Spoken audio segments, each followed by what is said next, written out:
Studio 104. It's your 2020 Disc Golf Pro Tour Championship Day 3 recap with your special host, the Disc Golf Guy.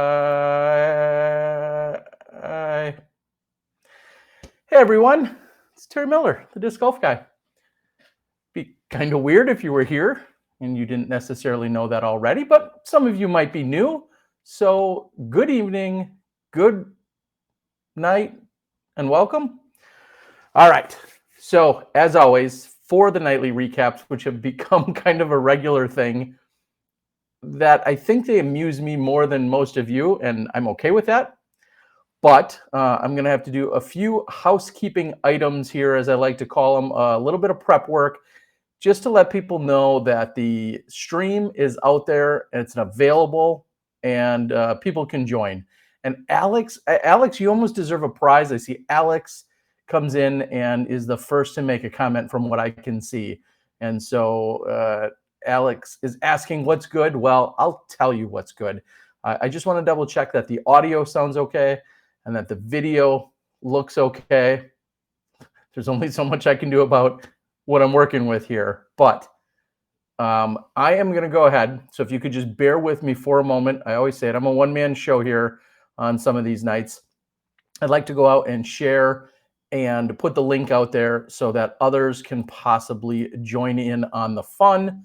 And that requires me to do a couple of clicks and updates and some of those types of things. So first and foremost, I'm going to take the link and I'm going to share it to Facebook. I actually got everything else all prepped up, so that is ready to go. I have now just posted it to Facebook. Heck, let's send a tweet while we're at it. Live for the nightly recap. So I do appreciate you guys, as always, bearing with me as I am streaming. Ooh. And I'm going to throw out some buzzwords like streaming and live and stuff.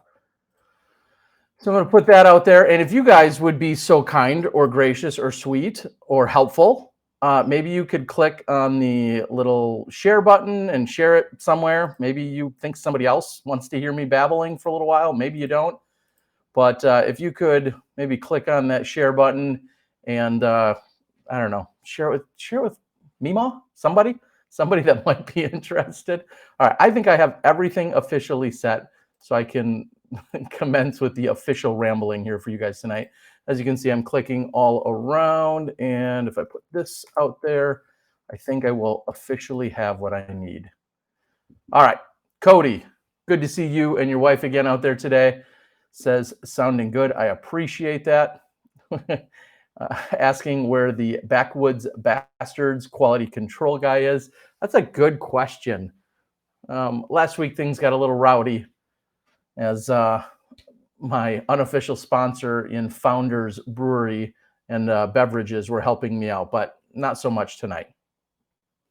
Yeah, good question. Is by Mo from the Pro Tour. It says, where is Johnny V to hit the buttons?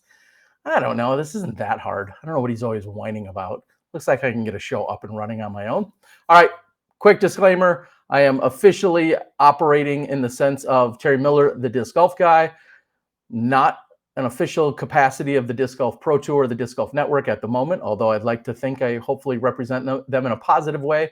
However, anything that I say is a direct, they should not be held accountable for anything that I say here. Hopefully I give you correct information. Sometimes I may not. I take full accountability for that.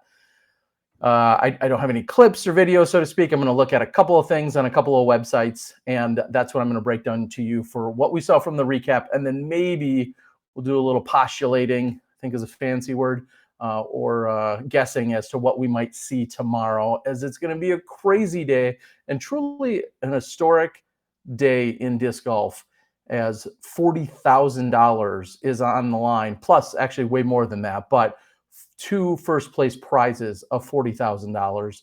And here's the crazy thing, spoiler, it could potentially all be packed up into a single truck and or camper, and 40,000 could be heading in the same direction, shared from two people that share living space. That's crazy. If I'm leaving you as a cliffhanger, I'll let you know what that means in a moment. So, all right, I think we are good to go. Yeah, I don't think I'm about to get too wild. So, first and foremost, just because I made the graphic and I really like showing it off, and I wish I would have made more graphics throughout the week. Here is what I want to show you guys, what everybody's playing for. Boom, here are the Grip 6 payouts and the championship payout, as the entire event is presented by Grip 6, along with a ton of the other partners. But when you're looking at first place tomorrow for both men and women, you're looking at a $20,000 check. Second place, $10,000. Third place, $5,000, and fourth place, $3,000.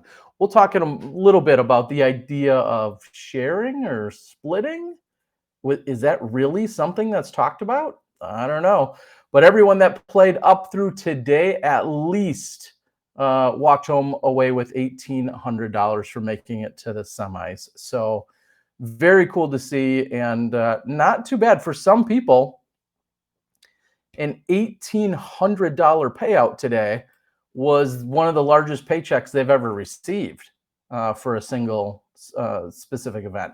So I think that alone tells you something, and is pretty cool in itself, is that there's a pretty sizable paycheck that was written already for the participants up until today. So let's take a quick look at what we saw. And I think if I do a little bit of clicking around, I can officially get to our friends over at sorry, as my colors get all crazy there. Our friends over at UDisc and UDisc Live, the ultimate resource. So if I click on this, you guys are actually looking at my screen. Again, spoilers. Here's what we saw that went down today and how the people got to where they were. There were 8 women that competed in the event today, that made it through to today. 4 of them had not played up until today, and that included Haley, Paige, Katrina, and Sarah Hokum. When it was all said and done, as our card shows us here, the top 4 scores ultimately went to Haley, Paige, Kat, and Lisa Fakis. Sarah Hokum, unfortunately for her, she needed to birdie the final hole. Of course, there's plenty of other spaces where I think her and Lisa and others could have picked up some strokes. But Sarah Hokum, when it was all said and done, had an opportunity to birdie the final hole. Had she converted the putt, she would have shot a +2, and she actually would have then knocked out Lisa Fakis because she had more tour points going into today. Lisa Fakis actually, I think, was 12th in tour points. And so Sarah Hokum, who was originally 3rd or 4th in tour points, would have gotten the nod there. So super crucial to have those tour points, because in an event of a tiebreaker, like I said, Sarah Hokum would have earned that spot. You see that Lisa took a lot of pars. I know we talked about that yesterday, and how many pars are available on the course, and then she struggled a little bit to bring it in on 16 and 18. You can see almost everybody struggled on 16. 6 out of the 8 women took bogeys on hole number 16. I don't even have to use UDisc. I can tell you that is 75% of the field taking bogeys. And it looks like probably either that or hole 4. Hole 4 statistically must have played even harder, because on hole 4, you see not only did 5 out of the 8 women go over par, there were also no birdies, and there were a couple of double bogeys and even a triple bogey. So hole 4 bit both the men and the women today for some reason, a little more than in the previous few days. And then you see, at least on the women's course, which plays a little different than the men's side, on the women's course, or layout, I should say, you see that it's a little bit more scoring on 11 through 13. You don't see that quite as much on the men's side, but it looks like there's a little bit more scoring that takes place in that middle pocket. And then you just can't say it enough. Look how tough it is to finish out this round, to finish out these last few holes. Incredibly difficult. as they try to bring things in. And I think back to holes, hole 18 at so many events. I think the last few events, and maybe this is a little silly, but you think of Maple Hill, hole 18 is no cakewalk. You think of uh, the not Brewster Ridge, but over at Fox Run Meadow, no cakewalk on hole 18 to complete that course. We think about, if I didn't just say it, Jonesboro, hole 18, no cakewalk to finish out the tournament. I think that's a great um, attribute of a course. That hole 18 is by no means an easy hole, and I think we've seen that at the last few events. And this is really no different. 16 and 18 really providing a ton of challenge, and 17 is also hard. Don't get me wrong, but it looks like 15, 16, and 18 are the ones that can really come out to bite you. I'll take a quick look at what we see for any of the statistics. And if we take a look here at some course stats, we see, I just mentioned it, hole 11 plays relatively easy, 12, 13, 14, all a little bit on the easier side. Hole 2 is usually a pretty common place to pick up a few birdies. If we click on it, we can drill. Today, it played right in the middle in terms of difficulty. Again, the sample size is only so big, although these are the best of the best. We saw a pretty even distribution here at 25, 50, and 25% in terms of birdie, par, bogey. All right. Haley King, Paige Pierce, the two birdies, Kat and Sarah not getting on the island and therefore taking the bogeys. Okay. All right. I don't know if there's anything else that's major. Again, I feel like stats are a little bit tougher as we really, really reduce just how many people are out here playing. But let's quickly just take a look at our scores. And scores really almost are irrelevant, I should say. Tomorrow, everybody starts at 0. I cannot stress that enough. There's probably some confusion out there, so I'll say it again. Everybody starts at 0. It makes no difference what you shot today. It makes no difference if you played the day before. Every single competitor starts at 0. So regardless of what Paige Pierce shot or Haley King, I hope I've made it very clear for you guys. Everyone, hot score tomorrow in FPO wins 20 grand. Hot score in MPO wins 20 grand. And if you just let that sink in for a moment, that almost sounds crazy, because normally at most events, you get to the third or the fourth round of an event and you're like, okay, well, who's got the lead? Can they hold on to the lead? How are they going to play under the pressure? So on and so forth.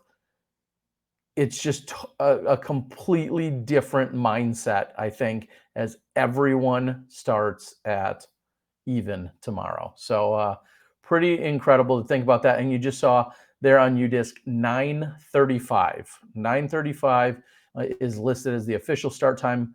I haven't looked at the show rundown, but I'm guessing we'll probably come on the air at 9:30 Eastern time is my guess. Come in at 9:30 and then have the tee off at 9:35. Again, don't hold me to anything, but that would be a guess. Would be that we'll probably see things around 9:35 tomorrow. I'd love to know. I mean, are your brackets busted? Do you feel that was a major upset that Lisa was able to sneak past Sarah today? Did you think we were going to see one of the other women that maybe didn't get in? Did you think we were going to see somebody bump out one of those top 4 women otherwise? Paige Pierce said it. You know, she looked at one point through the round, and she was 3 out of the 4 women from her card were below the cut line. And this was 6 or 8 or 9 holes in. And you got to get through the back half of that course, which typically is tougher. But B, yesterday's mentality or today's mentality of top 4 is one thing. Tomorrow, all the cards are on the table. And I don't want to say go for broke, but it is also pretty nice. What did we see? $3,000, even if I'd love to shoot a terrible round of golf tomorrow and still walk away with $3 grand. again, not something you can typically say in our disc golf scene as well. Doesn't matter what I shoot, I'm winning at least $3,000. That is that's another little twist to the action. All right. Of course, same on the men's side. So I don't know if there's much else to talk about other on the women's side, other than I think it's going to be a great battle. I think obviously, I believe any one of the four women can take it down. We'll see if the world championship experience, the pressure pack situations, the high intensity, the major victories, those types of things. We'll see if that plays a factor, and if someone like Paige Pierce or Katrina Allen, who has more of those accolades, as opposed to the younger gun in Haley King, or as opposed to Lisa, who hasn't had a major breakout victory. She's, of course, played very well. Took third in the 2017 Worlds, which is, to me, when she really put herself on the map officially as a top women's competitor.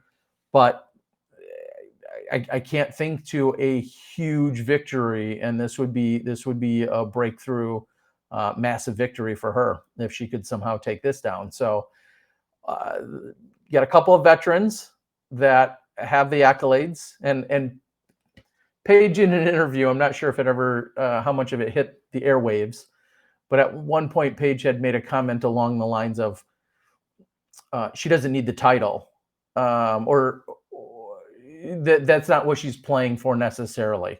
She's playing for herself, and she's playing for the experience and the exposure. And and I didn't take that as a cocky remark. Just to be very clear, I personally didn't at all.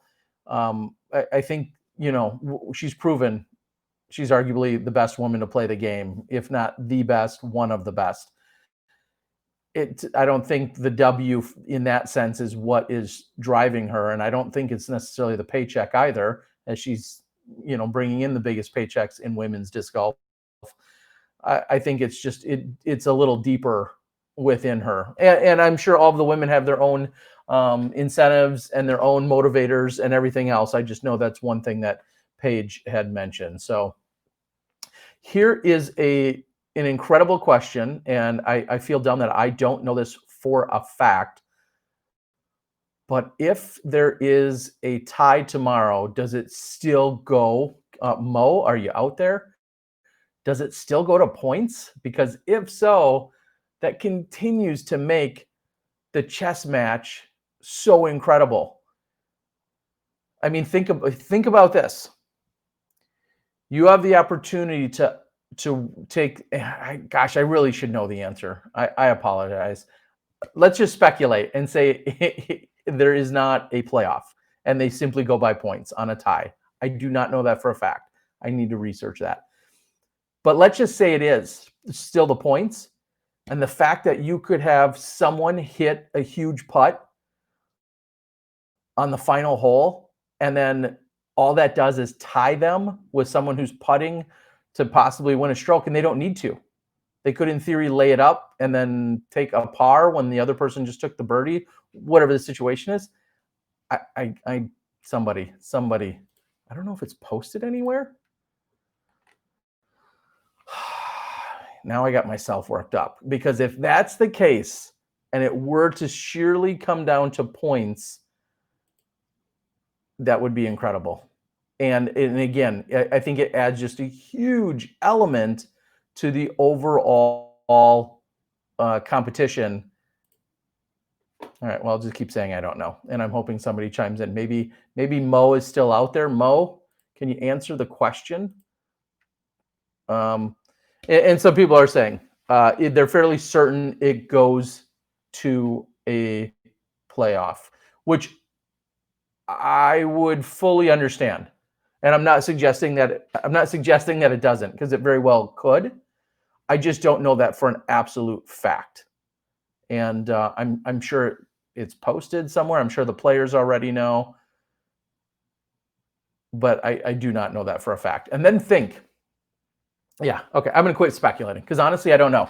Not only do I not know, I don't know if they go back and replay hole 18, or if they're going to go over to hole 1 and then go out on the course from there because 18 so much closer, and how they would do that. I'm sorry. I don't know. All right. What I do know is that we could, and Alan's bringing up a good point. A bunch of people are saying they believe that it is a playoff, which I absolutely believe it could be. I just don't know that. But what Alan is saying is, Andy, first of all, said a playoff would be better TV. I totally agree with that in that sense. And also Alan saying with it being featured on ESPN2 later, it would hurt rating possibilities to try and explain that. I don't know about hurt rating possibilities, but I think it would certainly be more confusing. And if that's what you're trying to say, yes, I think it could be. It could be. I don't know. I think if the exact same scenario were to happen at the FedEx Cup and Tiger and Phil Mickelson, they both play golf, right? Let's just say Tiger and Phil Mickelson tie. But then they said to me, oh, well, they both shot 9 under par, and it's going to, Phil's going to gets the win because of because he accumulated more points during the FedEx year throughout the year. I don't think that would be too tough to explain, but who knows? Brody Smith's out there says, can we talk about how awesome this event is? The combination of a challenging course and the added pressure of only 4 advancing makes an incredible, exciting tournament. The pressure is real. That's a great point, Brody, and I'll follow that up and say it's been really interesting interviewing so many of our players right after their round, and they've talked about the pressure, if there's added pressure, why the pressure is there. Is it the title? Is it the money? Is it the fact that there's going to be the ESPN2 exposure? Everyone has different motivators, and I feel like I kind of just addressed a little bit of that with regard to what Paige had said. I just feel like everyone feels different about how they're getting there, why they're getting there, and what it would mean to win. Like I said, I think Lisa would just love the big breakout win, maybe more than anything. And it would be bonus that it's an enormous payout and that it's it's got the featuring that it does. So, I am excited to hear more about, in general, how people feel about the format. I think it's kind of unanimous that people care for this more. Well, it's not unanimous. I think it's heavily favored that people care for this format more than some of the original format we saw for the Tour Championships years ago, where players would then get put onto, we'll say, 4 cards, just like this weekend. There'd be 4 groups out playing, and the winner off of each card was to advance. So you may have Macbeth and Kelvin and Drew Gibson and Austin Hannum all in the same card, and you'd find that maybe the best score off the entire card was a 7 under. That person would advance, but on a different card, you had 4 different people, and the hot score over there was a 10 under, and that 10 under advanced. And that, obviously, I think that's way more confusing, but it was the way we saw a couple of the Pro Tour Championships go. So I think this one is much more straightforward, that it's just the top 4 scores overall. And we continue to whittle it down, dwindle. Isn't it funny how whittle and dwindle, I feel like, have the same meanings? I'm not sure where's one's more appropriate than another. All right, I'm going to ignore all your comments just for a few moments because I do want to go over, and let's take a look specifically at the MPO action today. So if I click there, I think I can head over here to UDisc, semifinal, spoiler. Kelvin Heimberg destroyed the course today. I mean, you can't say flawless, clearly. And I don't think 18 under necessarily is the perfect round out here. One would argue it is. But here's what's crazy. If you just take a quick glance at the scorecard, 9 and 10 were 2 holes that he lost strokes to Chris Dickerson and Austin Hannum, and 1 to Kevin Jones. And look at hole 10 and how easy 10, I think, has played as one of the easiest holes throughout this entire weekend. We're going to click on the course stats. We're going to click on hole 10. And what do you know? Easiest hole. And Calvin didn't get the single easiest hole on the course today. Kind of funny. Coincidental, ironic. I think ironic would be the better word. He didn't get, and so Nico, Eagle, and Kelvin were the only three to not get that hole. And if I recall, I wasn't there at the time. I think Kelvin had to work really hard to save the par. If I recall, if we can drill down on him a little bit.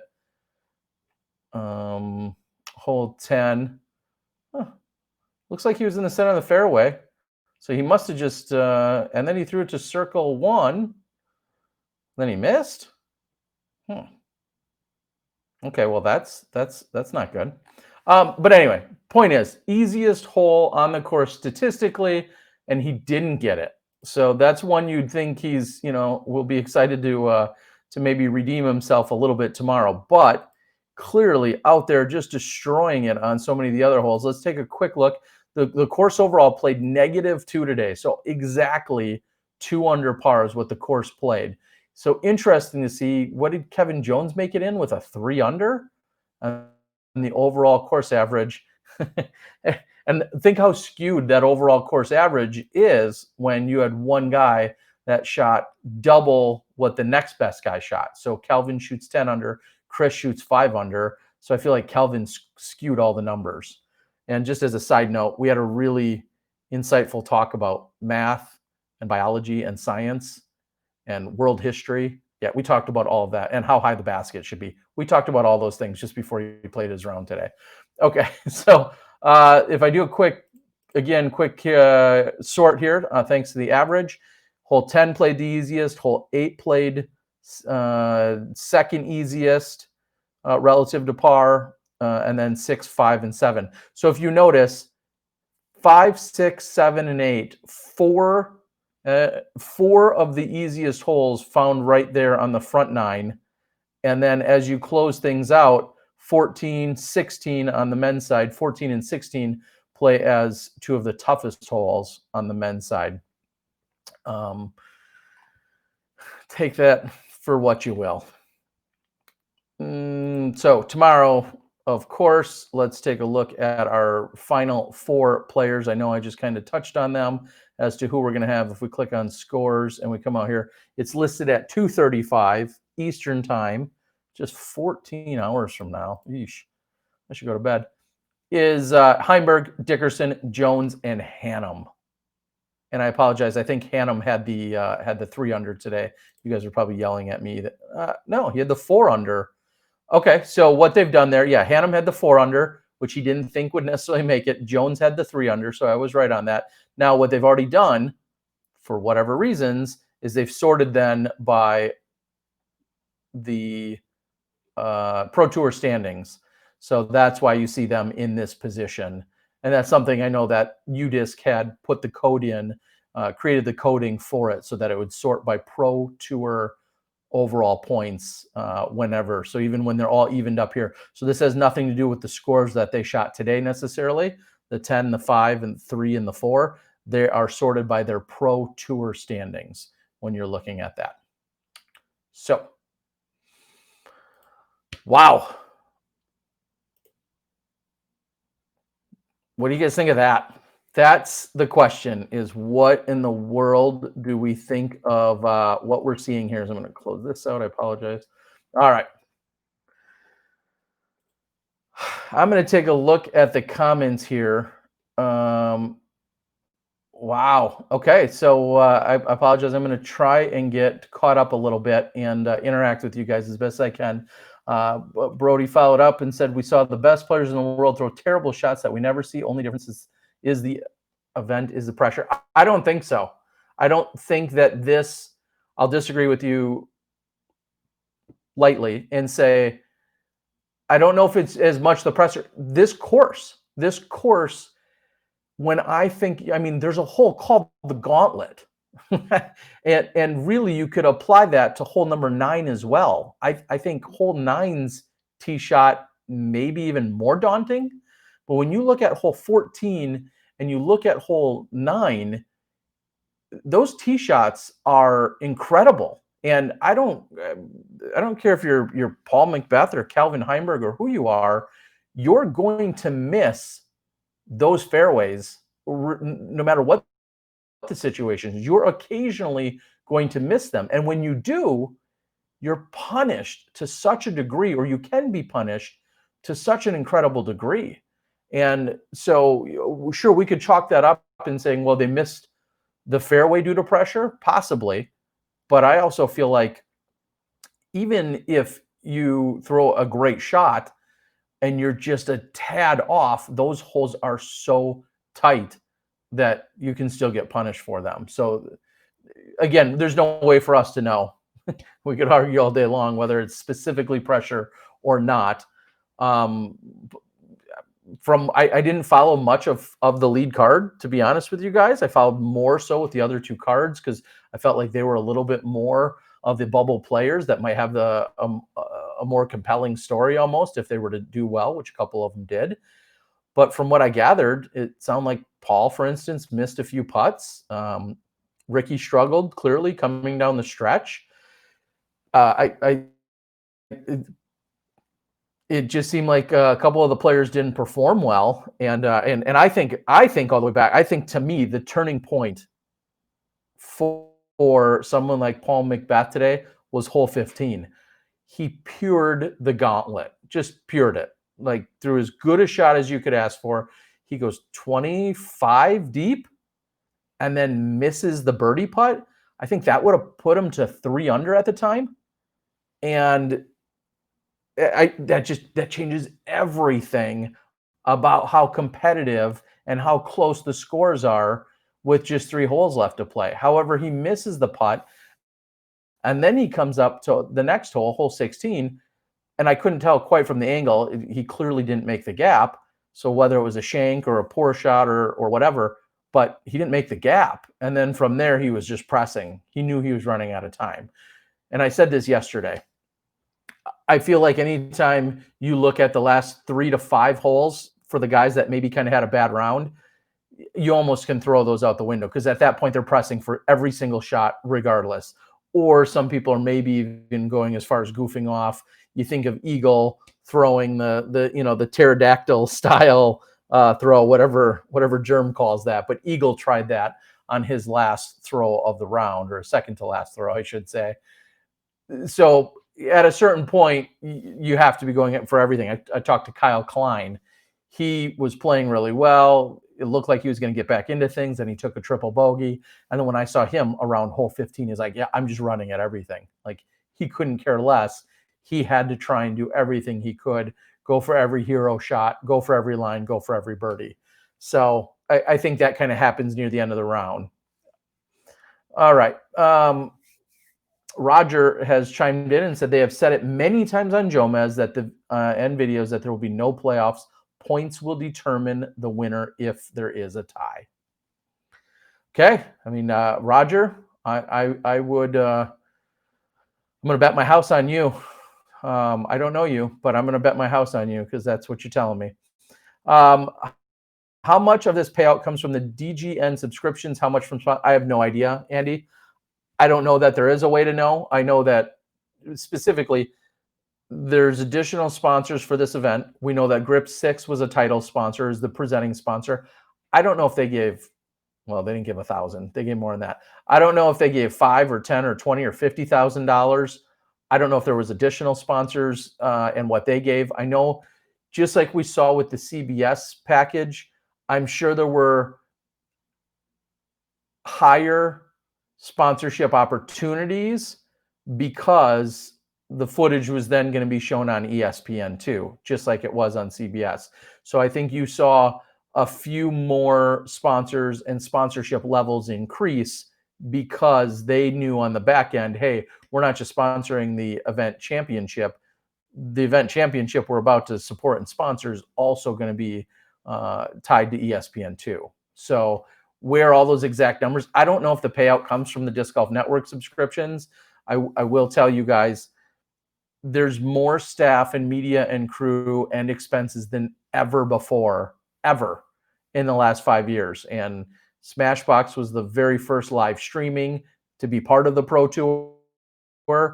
and we went from literally a 2-person operation with the most basic of equipment to continuing to expand and develop and invest and everything. I mean, we've gone literally from me and Johnny and a couple of cameramen to regular cameramen to multiple people in booths and studios and on-site and off-site. There's I was going to say 10 times the expenses to have it on the Disc Golf Network, to have a subscription model, to have an app that works on your Rokus and all the other things. Like, all of that is probably more money than most people even would realize. So I don't know. I don't break down any of the numbers because, frankly, I don't know them. But I can tell you it's probably all more than most people realize. And I'm not getting rich. I'm just going to throw that out there. I don't know if I should. I'm not getting rich. Chris doesn't like that and says, what a dumb way for it to potentially end. I can understand that opinion, Chris. And I don't know that I can say I agree or disagree. I'm going to have to think about that. There should be a rule change on the final day to allow a playoff. I don't think that it's a matter of a rule change. I think it's a matter of what rules were presented. I mean, the Pro Tour set the rules. At that point, as long as they were set and relayed far enough in advance, I don't see any issue with it. It's just a matter of what was officially put out there. All right. They may have been talking about playoffs. All right, so we're going to move on from that because sadly enough, there's just a lot of speculating other than what I think Roger told us. I'm not sure. Adam says, Hornets Nest reminds me a lot of Sanford Lake disc golf course when there were 2 rounds of MPO were held in Michigan State Championships, with how tight the lines are and how punishing it is when you're off. Yeah, I mean, I mentioned it earlier. Obviously, some holes are a little bit more forgiving, but then again, on a lot of them that are more open, you probably find an OB line. I think of hole 5 that Eric Oakley threw in the Eagle. I think of hole 6, that one, and hole 7. They both have the road on either the left or the right or the left, respectively, on 6 and 7, and so the OB line is the road, and those aren't necessarily easy either. Yeah, there's a lot of trouble out there. That's for sure.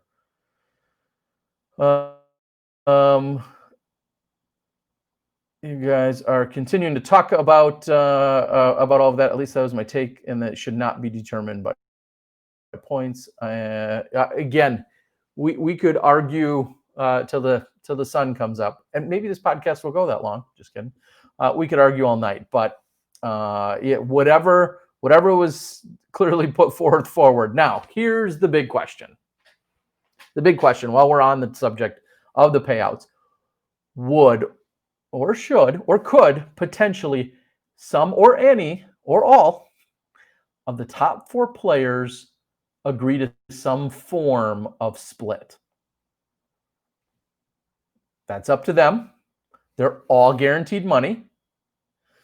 Maybe they split it up in a different way than the 20, 10, 5 and 3. Maybe they go 20 and 10 is what, 35, 38,000. Okay, do some other math, and instead they decide to go what, 7, 7, and what is that, 14, and 10 is 24, and 14. We don't know. They can do whatever they choose to do. Who's going to be served best by doing that? Those are all questions that I'm not privy to any of those conversations or any of those agreements being had. But that's not to say they're not being talked about or they haven't been thought about or brought up. I know it was brought up earlier in the week, and if that's the case, I have no idea. You look at a Calvin and a Chris Dickerson, who are closer friends. They're I think there's a lot of people that get along. but those two are closer friends than, say, Chris is with Austin. And I think he likes Austin, but just use that as an example. That that's something to think about, and obviously the exact same situation on the women's side. Somebody's going to be issued a $20,000 check, and like I said, if there's some agreement on the back end, that's up to them. We'll say on the women's side, is there more or less incentive, being that these checks are so much bigger than what we typically see in an event? Maybe there's more incentive for them to spread things out, and they all play for, and does that take off any of the pressure? So I'm going to let you in on an additional spoiler while you think about all that.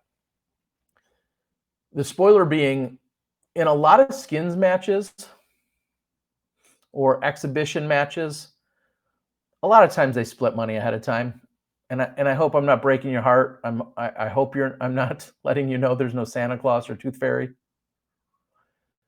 A lot of times they split ahead of time. Not always. Now, of course, you're talking, it's going to depend on the amount of money. It's going to depend on the egos involved. There's a lot of factors that can go into it. How friendly are they? All those things can go into it. But a lot of times they split stuff like that ahead of time, or come up with a varied compensation or split compared to what is necessarily presented. So just keep that in mind. Some would say that's great because then they can play their hearts out and there's less pressure, but they might go for bigger shots, or they might be more aggressive because they already know on the back end, hey, we're all getting, I don't know what 35 divided by, was that 17? Was it 8,500 a person if they were to split it evenly? Is that my math? Roughly. I think it's a little more than that. Yeah. Anyway, maybe not. Those are questions. Somebody did ask a really great question though about are there tax implications? And the truth to that is, yeah, that's a really good additional angle. Is somebody's going to have definitely is going to be reporting this as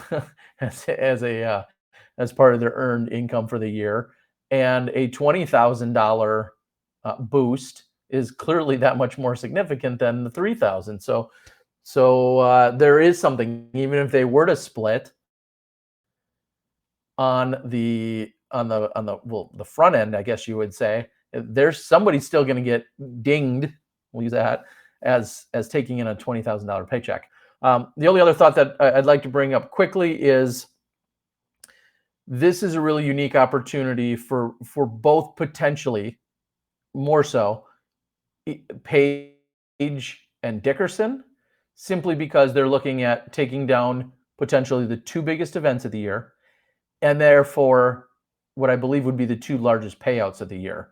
Dickerson, of course, taking down $10,000 at the USDGC last weekend.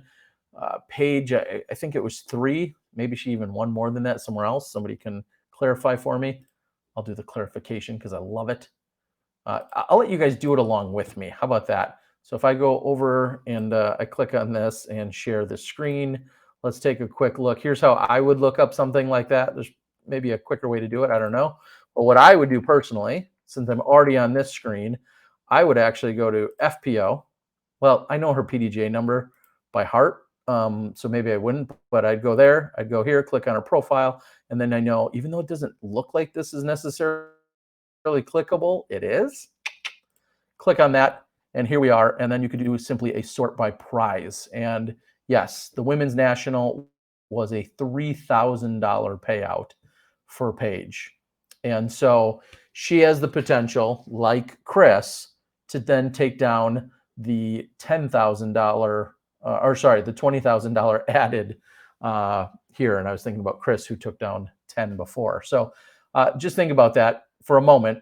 Paige's earnings this year show at 18, we'll just call it 18,000, 3,000 of that coming last week. If she were to win another 20, clearly that'd be taking home 23,000 in 2 weekends to tack on to her previous 15,000. So if we really wanted to go another step, I'd and check for Chris. I think the easiest way, you could go there, scroll up, because we know Chris did well at this event, because of course he showed up on Sunday and destroyed it, because that's what Chris does. And you could click on Chris to get to his information. Again, he did take home the 10 grand. So you subtract his 10 grand. He had 21,000, call it 22,000. And now he had won 22,000 before last weekend. And now you add in the potential 30 over 2 more weekends. So to go from 22 up to 52. Yeah. I mean, that works. Again, that's all what's on paper. Splits, other things, who knows? Not sure, but those are all things to potentially think about. All right, let's take a few more looks here at what was going on. Alden had asked who's the highest paid disc golfer. That would, I think, undoubtedly be Paul McBeth with the contract that he signed a couple years ago. Unless Brody wants to. Brody, do you have any news that you want to argue otherwise? No, Paul's the highest paid disc golfer that we have out there. Darren is suggesting, saying, I doubt Paige would split. I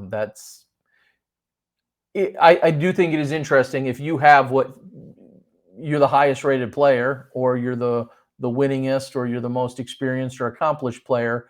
Do you feel less inclined? I mean, it's like everything else. You're you're hedging your bet, and you have to decide if you feel like you're in the driver's seat or not. I think about when you have 18, or we'll say 17 or 18, and you're playing blackjack, and the dealer's showing a 6. Who's in the driver's seat, right? Did I mention I'm excited to go to Vegas next week? All right, we'll move on. Roger's saying I wouldn't split, but I am sure the big name players are compensated beforehand. 3 longest throwers, top 3. Yeah, lots of crazy stuff to think about for tomorrow. Paul will be the first to hit $1 million in prize payout. Probably. That sounds practical, although these last 2 weekends certainly aren't impacting his earnings the way they obviously are for potentially could for, say, Chris Dickerson.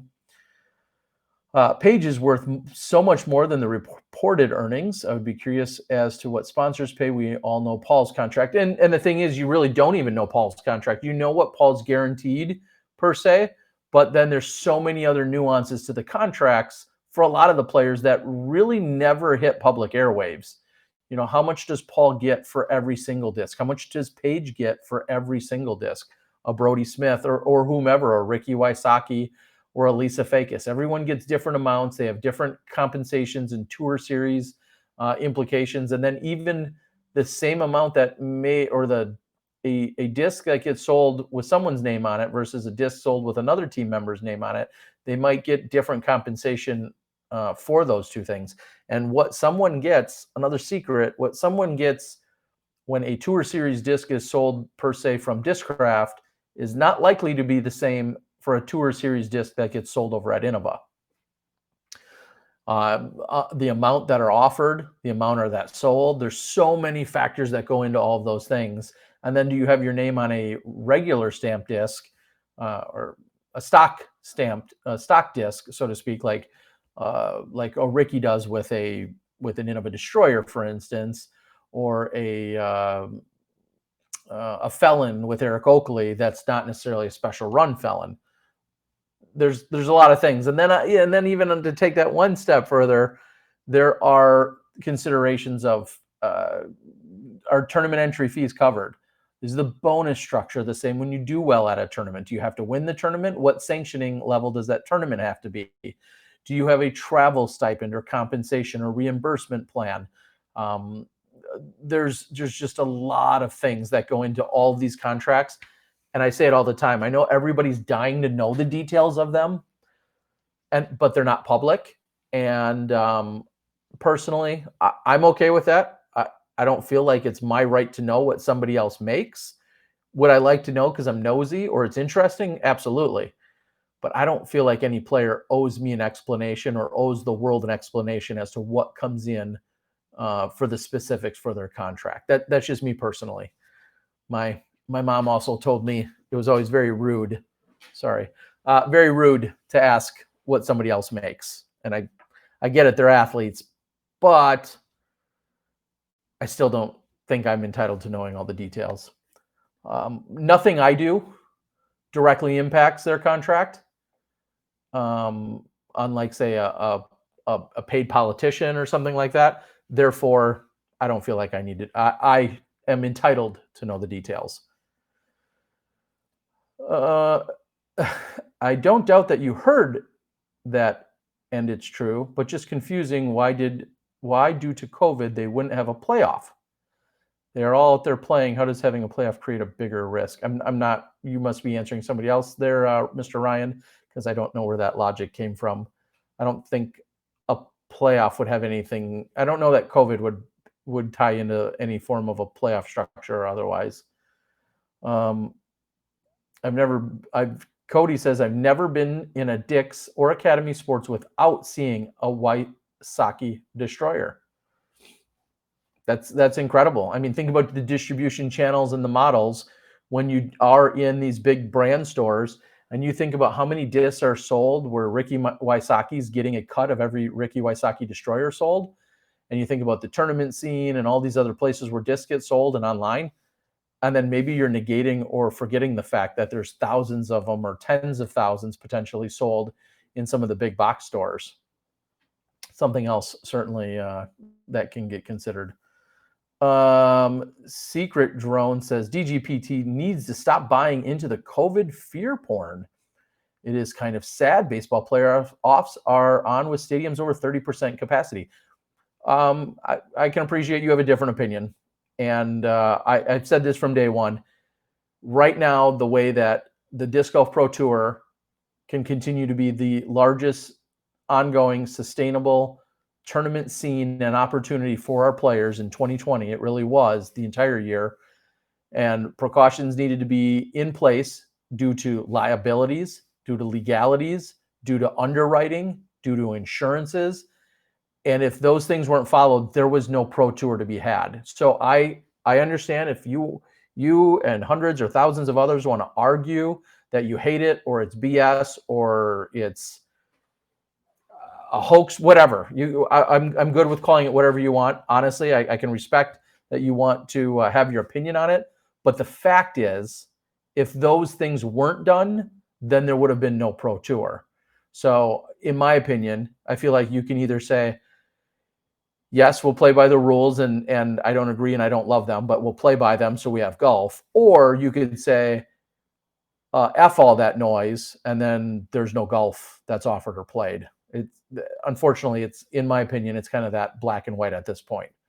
But again, I'm good with you disagreeing with it. That's just where we're at. And you guys are arguing about that more. I'm not going to say much more on that. If a stock disc is $20, but the Tour Series version is $25, I hope the player gets at least that $5 per disc. I wouldn't count on that. Okay, you guys are then arguing about COVID, which again, I'm not gonna get into those arguments. So I would like you to get into the argument quickly before I start to wrap things up in a little bit here. Who do you guys have winning it? That's what I want to know. How many of your brackets are busted? How many people have disappointed you or excited you? And how are things looking for you guys? The fact that we have just this incredible group of people that are going to be going the distance tomorrow.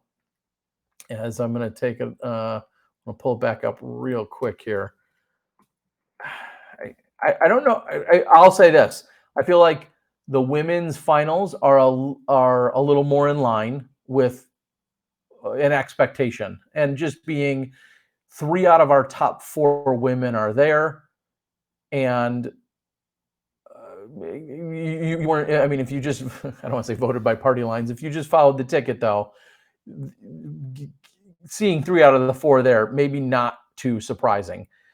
And I think you could make a strong argument, obviously, for Kelvin, who's been one of the strongest competitors on the planet, and Chris Dickerson. Now, Austin doesn't have the big win. He was open about that and candid about it. He also doesn't have a huge win. I think his phrase was, you don't necessarily equate his name with winning. He's obviously has solid performances. He obviously plays really well, but we haven't seen him on top of the podium at a really big event. So this could be a huge breakout moment for him. And then Kevin Jones, we saw him perform quite well recently, and he feels like he's always right there in the mix. He had a great hot start today and really almost gave things away on hole 17. And I think about how he lost 4 strokes to the other guys he played that are joining him tomorrow. He lost 4 strokes to them, to Dickerson and Heimberg, just on that hole. So we'll see what Kevin can do. Kevin, just as a mild statistic, I'll share this with you guys quickly. Maybe. Sorry, let's see if I can go here and bring this up for you. Kevin, if we take a look, wow, I'm getting there. If we take a look at what Kevin did, obviously the triple bogey, but in theory, statistically, he had the least impressive round. Now, you may say, well, duh, he shot the worst. I'm just saying he had the 2 bogeys and the triple. You compare that to just 2 bogeys by Austin and 2 by Dickerson, who got off to a really slow start. And then Kelvin was perfectly clean. Can they erase that slate mentally tomorrow? Obviously, it's physically getting erased. Can they erase that mentally and come back out and play this really challenging course? It's going to be exciting. Kelvin, Chris, Austin, and Kevin. And I am interested to see what you guys have been putting in the notes as to what you think will be, in fact, the champion on the MPO side. I'd love to hear what you think on the FPO side as well. Let's take a quick look here. I want to see what you guys have been saying. Regardless of which player wins, all disc golf enthusiasts win. That is a very sunshine way to put it. And I do agree. And think about it. The players are playing for some of their largest paychecks ever. The ESPN2 recognition and exposure, love it or not, it's there. The experience to know that no matter what you do, you're walking off the course with a few extra grand in your pocket tomorrow is, again, not something you have all too often in disc golf. What an incredible format. I was hoping Ezra Adderhold would get further, but I guess you could say Big Germ was better than Ezra. Wow. Dennis, how long have you been holding on to that? Or was that a germ joke that got made earlier? Sounds like something he would say. I can appreciate the pun, though. I really can. Ryan says, even though CDIC didn't win any Disc Golf Pro Tour event this season, closing out with a USDGC and the finale, in addition to having a lot of good finishes, is enough for Player of the Year. Yet think about it and I think that could be said of the last 2 times he won the championship. Didn't win an event, but wins the championship. Go big or go home. Save the best for last. That's a Vanessa Williams song, right? Sometimes the sun goes around the moon. Okay. I'm not going to go into my 8th grade mixtapes for girlfriends, not for me. Roger says excited to see some bombs thrown on the front 9. The back 9 is brutal. Haley King. Think about what that would do for the young Haley King, who's just 18 and only in her 2nd year on tour. This year, any DGPT event should be getting the points that any NT got in the last year's Player of the Year calculation. Should be getting the points that NET. Okay, well, I think I'll be excited to see how the National Tour returns next year, and then how much. I said it earlier, the Disc Golf Pro Tour really solidified itself as a tour that could stand on its own 2 legs. Of course, there's financial progress to always be made, and it's still growing and it's still early as opposed to the 16 or 18 or 20 years that the national tour has been around. However, I feel like this year some huge strides were made on a lot of fronts for the Disc Golf Pro Tour, which is definitely incredible to see. Nick S. with a random question says, I heard Ricky Wysocki is somewhat of an outcast on the tour. I don't know what you mean by outcast. I don't know that I feel that's to be true. I think you see him, for instance, playing golf with a Paul Ulibarri, ball golf I'm talking, Luke Humphreys, Kevin Jones.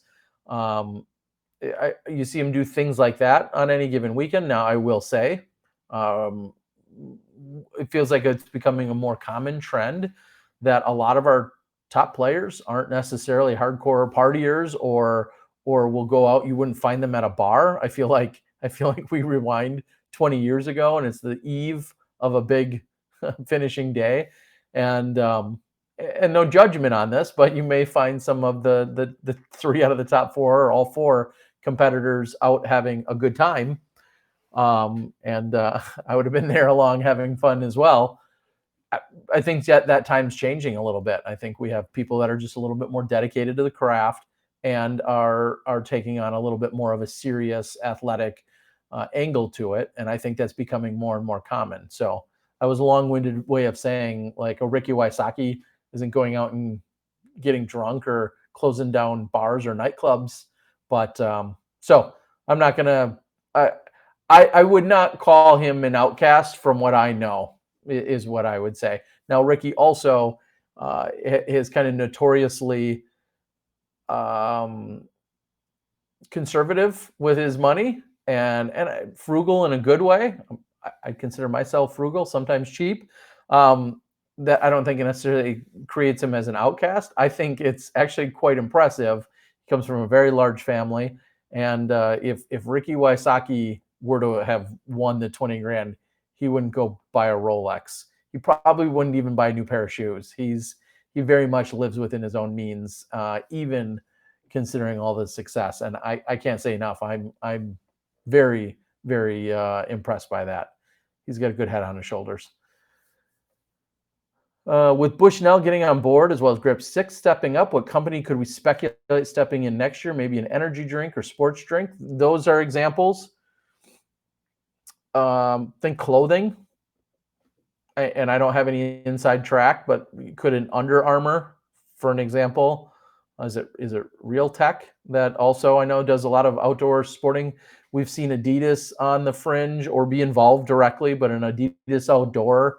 We've seen many years ago there was a conversation with Patagonia. I don't know that that's gone anywhere in quite some time, but we've seen conversations with people like Patagonia.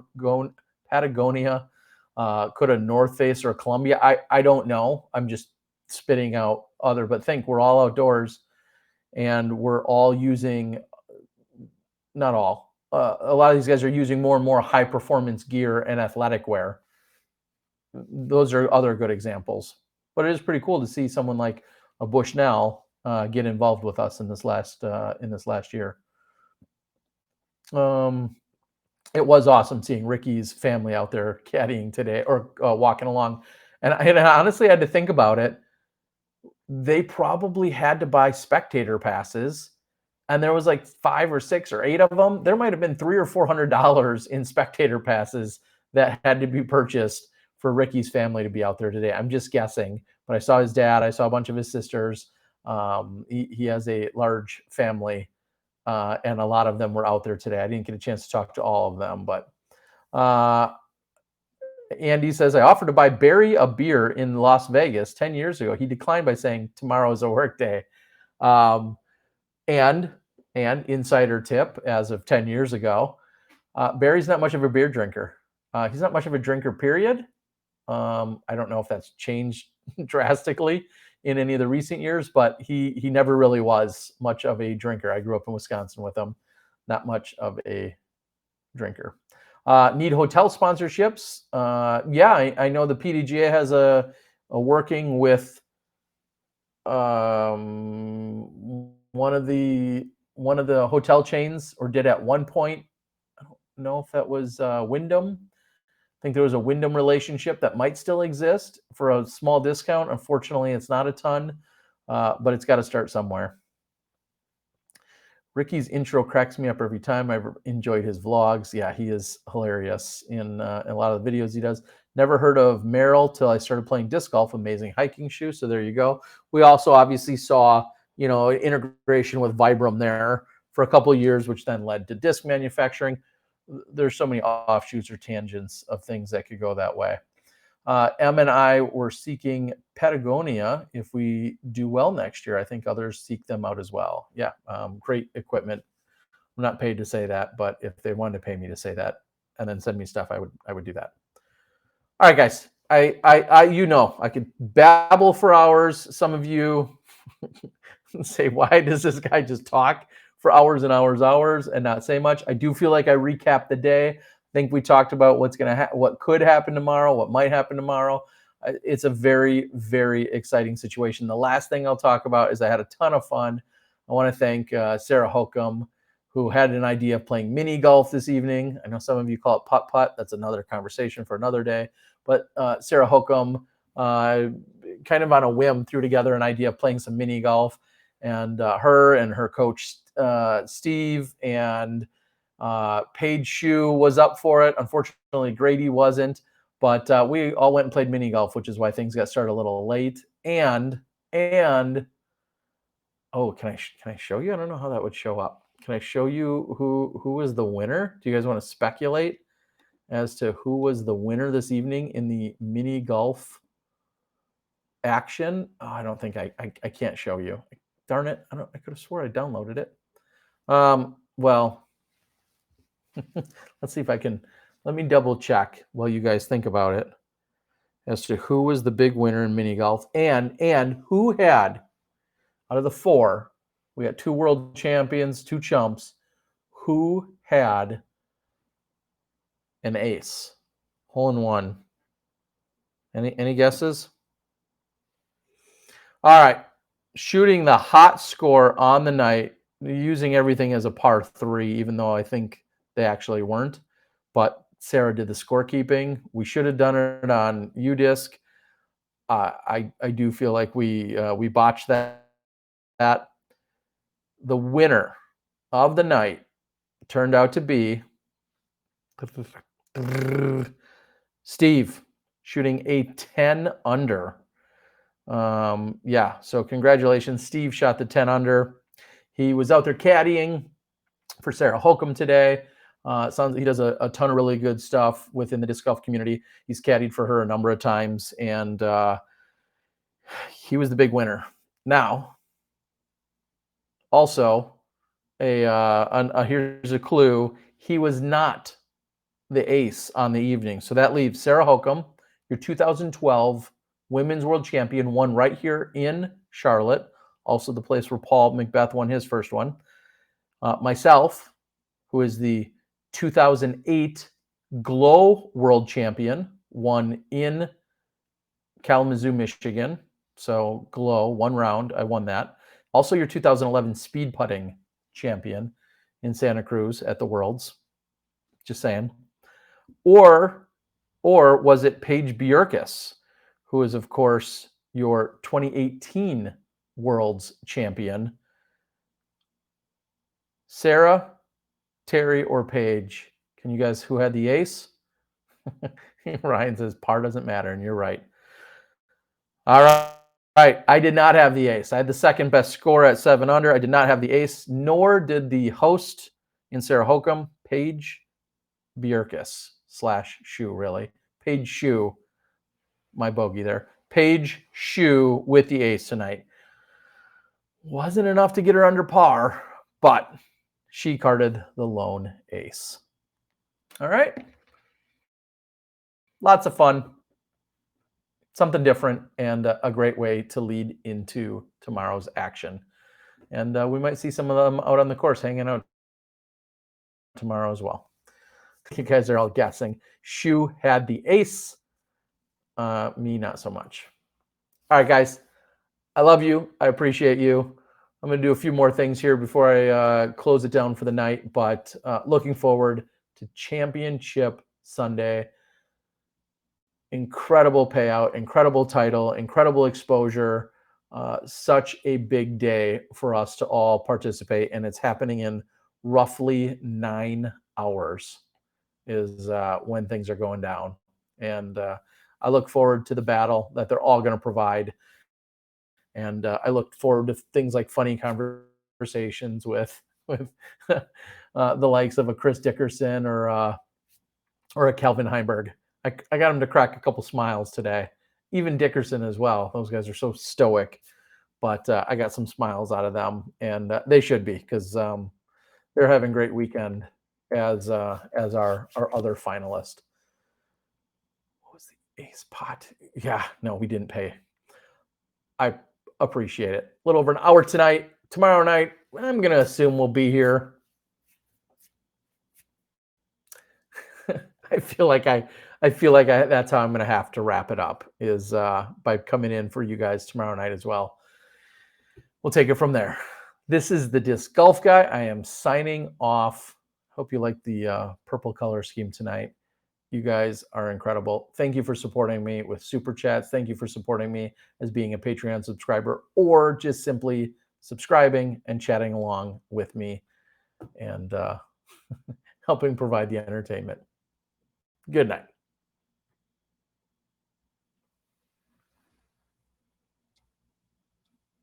And now concluding our 2020 Disc Golf Pro Tour Championship Day 3 recap from the Microtel Inn & Suites, Studio 104. It's Terry Miller, the Disc Golf Guy, signing off. We'll see you tomorrow.